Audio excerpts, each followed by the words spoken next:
Hey guys on YouTube. I haven't actually made a normal video in a couple of days. I kind of took a break over the weekend. Tried a couple of live feeds, but that didn't really go very well, so I don't know about that anymore, but I'm not going to spend a whole lot of time worrying about that. The title of this video is Scary True Story, Marriage Made in Hell. I'm going to give you a little bit of a backstory before I tell you what my ex-husband actually did. And this is all 100% true. And no actual names are going to be used.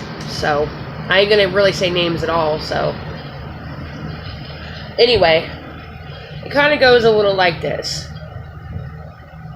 The short, sweet, condensed version, if my camera will stay up, is I was with another guy at the time that I met several years ago, and he knew this guy from Job Corps when he attended way back years ago. And basically, this person I knew had actually came up to California where I was at the time because my kids, something was going on with them and I needed him to come up. So he showed up to give his support and everything during that whole situation. He lived there basically. He came, he stayed, and the guy that I knew lived with me at my dad's house basically because I had moved out of where I was living at before he showed up. And you know, the rest of the year of 2009 played out where I was still in California. Around Christmas time and stuff, he had a conversation with me about moving back to where he was from, which was Arizona.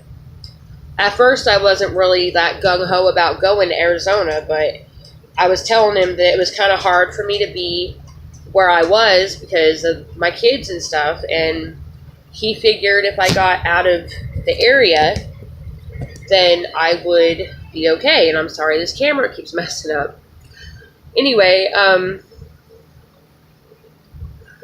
you know, Christmas came, went. New Year's Eve came, went. We made the decision to move from California to Casa Grande, Arizona. And around the time that we were deciding to move back, that's when he heard from that guy that he went to Job Corps with. I think he'd gotten a hold of him, got the guy that was gotten a hold of who I knew, like on Facebook or somewhere online. And he had given the phone number to the guy trying to get a hold of him. And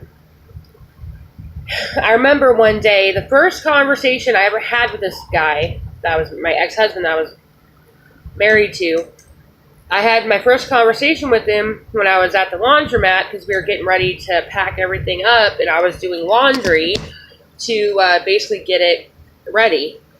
And he had called and the person wasn't there that he wanted to talk to, and he sounded kind of depressed and sad and stuff. Me being a caring person and a good heart, you know, I asked him, you know, you want to talk to me? Because I'll listen if you're having a problem and give you advice. I don't know you, but, you know, I'm not going to turn you away if you need an ear. He kind of refused it at first and told me he would call back to talk to the person he was trying to get a hold of, which I guess he later did, because when we had finally made it, after we had left California and got on the Greyhound bus, when we had finally made it to Phoenix, we were waiting for our last bus to go to Casa Grande. The person that wanted to talk to who I was with at the time was at the Phoenix Greyhound, and he kind of surprised us because when we got there, he had stated that he had his stuff packed up and with him and that he had bought a Greyhound ticket and this and that, and we were kind of confused of why he did that. And he basically said he wanted to get out of Phoenix because that's where he was from. He wanted to leave. We didn't really think much about it until we realized when the Casa Grande bus was called to leave the Greyhound station in Phoenix that he had bought a ticket to Casa Grande. He was actually following me and the person I was with to Casa Grande. He basically attached himself to me and him, the person I was with. So he ends up getting on the bus, goes down there with us. We have a friend of ours pick us up from the Greyhound stop in Casa Grande when we get there. And our friend is all asking, who is this person that's with you? I don't know who he is. And my boyfriend was like, well, this is blah, blah, blah, and introduced him. And he's still like, I don't get this. Later we were asked, why was he with you when we picked you up? Because we weren't expecting him. We were only expecting the two of you. To this day, we really don't know why he did that, but that's an unsolved question and nobody really knows. Only my ex-husband knows the answer to that because he's the one that did it. But anyway, as it plays out, we went to my boyfriend's sister's, stayed a couple of nights at her house, and then eventually started staying with a friend that my boyfriend knew and his sister knew. And she had agreed to let us live in her trailer if we helped her pay the bills and bought food and, all that normal stuff. So we agreed to do that. We moved into her trailer for a while. Things were okay at first, but then they started kind of getting weird. Like, my ex was, like, crazy. I'm talking about my ex-husband. He was, like, making comments and stuff. Like, me and my boyfriend at the time, we slept on one of those pull-out couch beds. And my ex-husband, before he was my ex-husband, he slept on a couch behind us. And he would make stupid comments, and, we tell him to shut up and everything, and, you know how it is when people are weird. I know that it got pretty bad between me and my boyfriend at the time. We started fighting a lot because there was other factors that I'm not really going to go into right now that caused me and him to get into some serious fights. Around the time that me and him were fighting, that's when my ex now decided to play the knight in shining armor thing. He started buying me stuff, finding out what I liked, trying to spend time with me, and all that stuff. It just kind of escalated from there. I'm not going to spend too much time on the backstory. That's basically some of the backstory. If you guys would like to know more about the backstory that I haven't already said, you guys can comment below and let me know, what you want to know, and I'll fill in the gaps of whatever I didn't tell you. But if you don't comment and ask, I'm not going to worry about it too terribly much. Anyway, just fast forward about, I don't know, a year and a half, 2 years from then. A lot of stuff happened. Me and my boyfriend at the time, we split up, broke up. I was sent home for a personal reason I'm not going to get into. I was talked back into coming back down to Arizona, which was stupid, and I wish I never would have went, but I did. At first, when I went back to my ex-boyfriend's house at first, but then got told after 2 weeks, you gotta go. Because he didn't tell me he couldn't have anybody living with him unless he was married to him, so I had to move out. Basically, didn't really move in. I was basically living in a suitcase when I got there. So when I left there, I had a friend of mine from Casa Grande and a friend of hers that had a car.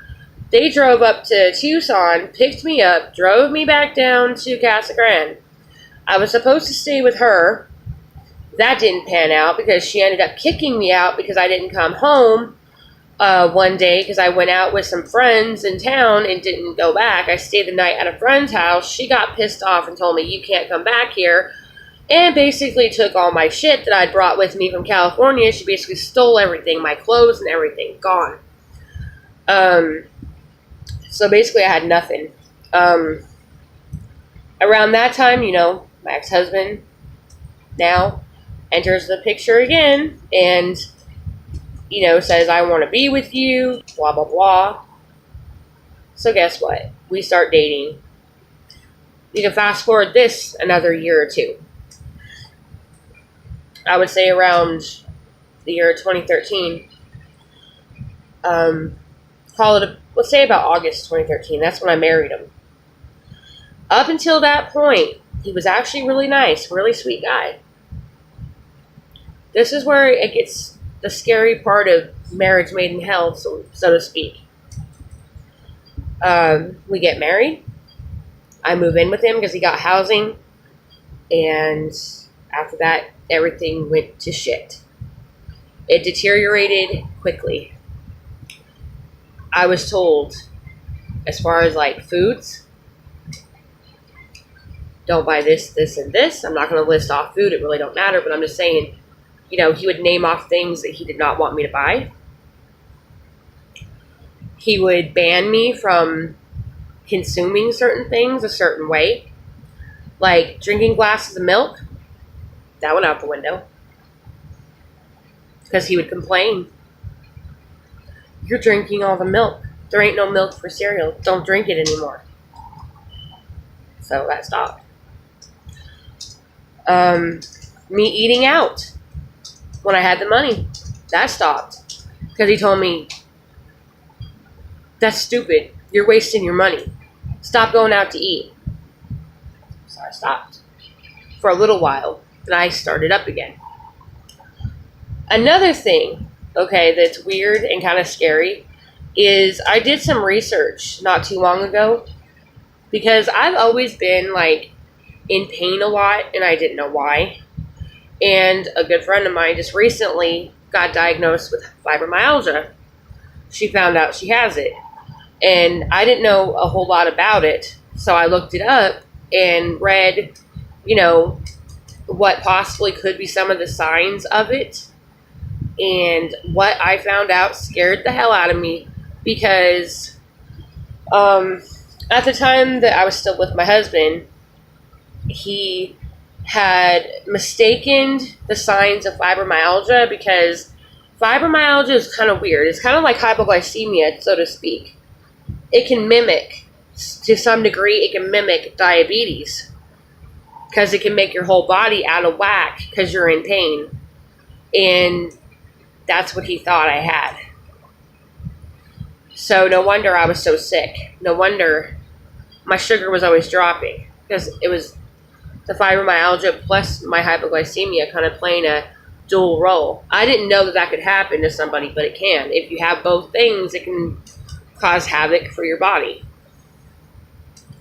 The scary thing about it is that he kept telling doctors that I needed metformin and stuff. That was scary because he was basically deliberately making sure that I was always very sick. Because you guys know what metformin does. For a diabetic, it brings their blood sugar back down because it's high. For a hypoglycemic, what do you think is going to be the result of a hypoglycemic taking metformin? Your sugar is going to plummet. And it could plummet so low that it could be deadly. You could go into a coma and not ever come out of it. That's how low you could actually drop to.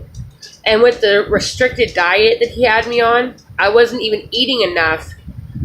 If I was diabetic, I wasn't eating enough to basically, have the medicine have any benefit anyway. I'm just saying, it was ridiculous.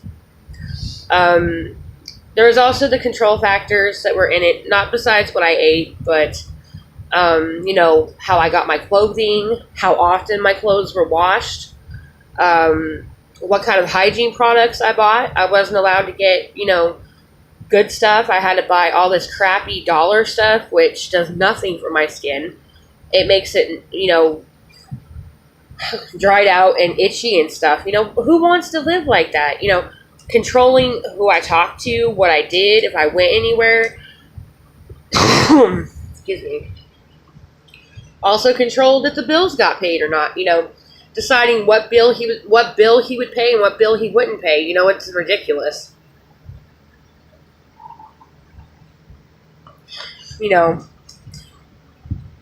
I don't know if you guys would consider that scary to hearing this, but it was scarier to live it than actually tell it, because I was glad to actually get out of that situation, honestly. If you guys seen me like a little over a year ago, I know I would have gotten some really nasty comments, because I was a lot heavier. I didn't look good. My skin was pale. You could tell something was seriously wrong with me. You know, you could tell that something had happened to me. It's taken me at least a year for my body physically to actually, you know, come back to being close to the way I used to be before all that happened. You know, that's kind of freaky shit, knowing that something bad, you know, the end result could have been real bad if I wouldn't have left him. You know, I don't know exactly what happened to him. It's like I was saying in the backstory, he was a nice guy when I first met him. Well, he portrayed to be one. I guess you would call him a master manipulator, because he liked to manipulate people, and he was good at it. Well, I guess I was blinded by things, and I didn't see it until it was a little too late. I know people had said to get away from him, but I didn't listen, and guess what? I learned the hard way, which a lot of people do. So, there you go. Anyway, I think I've went on for long enough. This video is almost 20 minutes. That's good enough for me. If you guys listened to this whole thing and would like to leave your comments, your thoughts on what I said, leave them below. Hit that like button. Hit the dislike button. Don't really care, as long as I know you guys are watching. If you haven't subscribed, hit that subscribe button wherever it is down below me. And I'll talk to you all later. And if you would like to get a hold of me off of YouTube, I will put my Instagram and my Kick Messenger names in the description below. So, anyway, have a good one, guys. Bye.